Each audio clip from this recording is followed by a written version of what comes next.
How to create a FedEx account. Hey everyone, welcome back.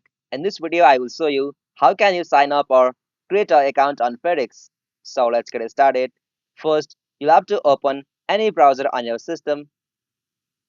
After you open browser, in the search field, you'll have to search for FedEx, create account.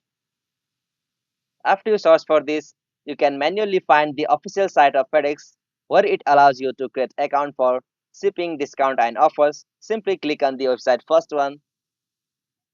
After you open the official site of FedEx, you'll get this type of interface. From here, click on Open an account.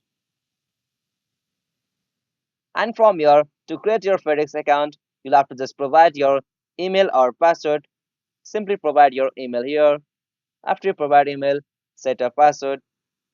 After you provide a password and email, you'll have to click on Create Login.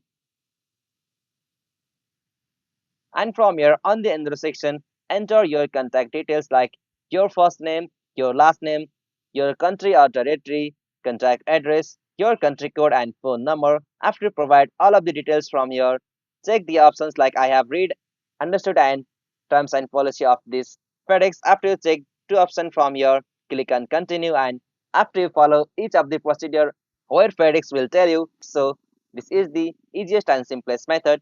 If you found this video helpful to you, please don't forget to give a like and subscribe to our YouTube channel for more quick and short tutorial like this. Thank you for watching this. Have a nice day.